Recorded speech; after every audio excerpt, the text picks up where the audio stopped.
Assalamualaikum warahmatullahi wabarakatuh. So today our group would like to present the smart tunnel construction. The main purpose of smart tunnel is to solve the problem of flash flooding in Kuala Lumpur from the Sungai Kelang and Krayong River. Construction on the project began in 2003 and the tunnel was opened to the traffic in May 2007. The contractor of this project was the Malaysian Mining Corporation MMC Berhad, which is Gamuda Berhad joint venture. Gamuda proposed a public-private funding initiative for the $540 million project. This project is operated by the Gamuda Berhad joint venture under a 40 years concession. The Gamuda contracted Mohd McDonald to carry out the feasibility studies for the dual-purpose tunnel and then provide detailed design services to take the project from concept to construction. Sepakat Siti Perunding were also involved in the tunnel's design and overseeing the construction. Comba Telecom Systems Holding Limited was contracted to supply and install distributor antenna system for high-speed wireless communication across the tunnel. Australian construction engineering company SMEC provided services such as design review of tunnel lining and cut and cover tunnels, and review of tunneling related construction impacts. Moving on to the method of construction. This project uses bored tunnel method of construction where they use two TBMs or tunnel boring machine. The tunnel boring machine has is dual purpose where it bore holes and also installs segments of high grade concrete rings using ring building lift and also hydraulic ramps. How the machine bore holes is the two TBM will go opposite direction, where one will go towards south with is towards the Gombak River and other is heading towards north to the Klang River. Next, we'll move on to the next point, which is the material used in the smart tunnel construction. The first material is the precast tunnel lining segment, in which being installed simultaneously with the drilling work. It is being used to straighten the sides and the roof in the tunnel. Next, the second material is the bentonic slurry, in which being injected between the tunnel lining and the ground soil. It is being used for the avoiding the sinkholes and major craft and make a protective coating to TBM. Lastly, the third material is a filigree precast slab panels, in which being placed on the top movement rail.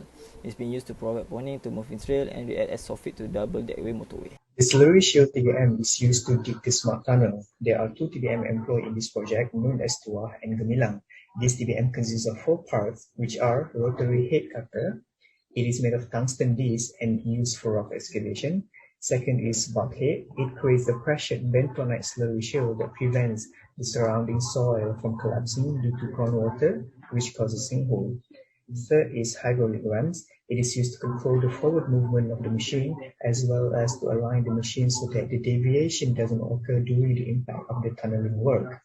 And fourth is tunnel lining erector. It allows the continuous installation of precast concrete lining after tunnel drilling. Some of the pros of TBM is that it can be used in urban or remote areas, and the impact on the soil on the surrounding tunneling area will be minimized. Some of the cons of the TBM is that the machines are very expensive and it takes time for it to be installed and dismantled.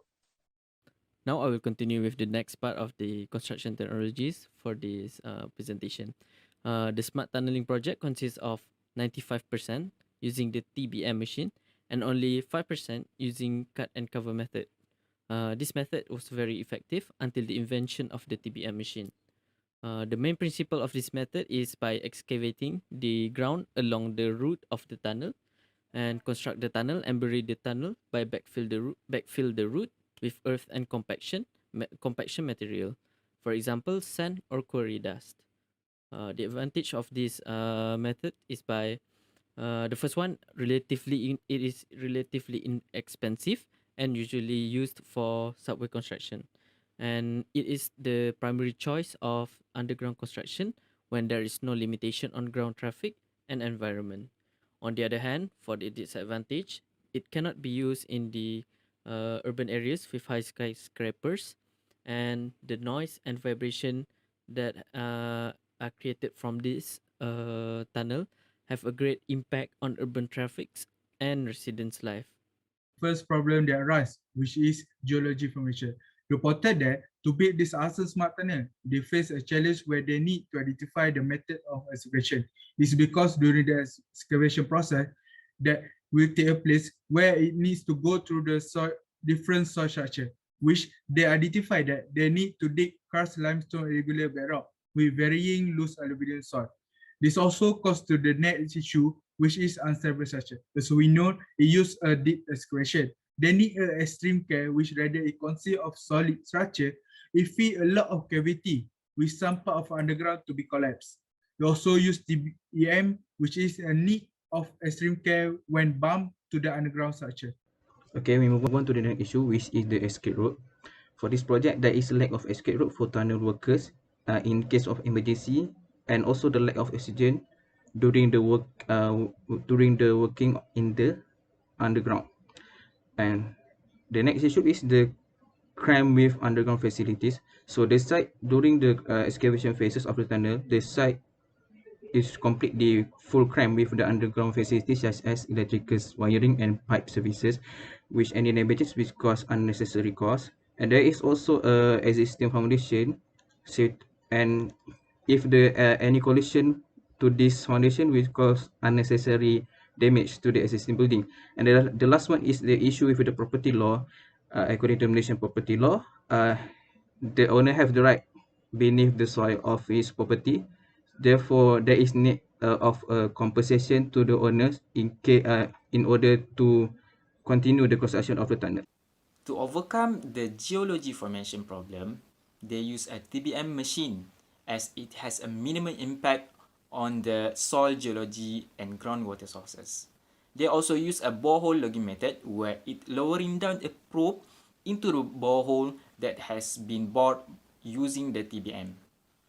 For the unstable structure and risk of collapse, they use a slurry shield TBM to solve the covering problem, where slurry TBM are used for highly unstable and sandy soil and when the tunnel passes beneath the structure that are sensitive to the ground disturbance.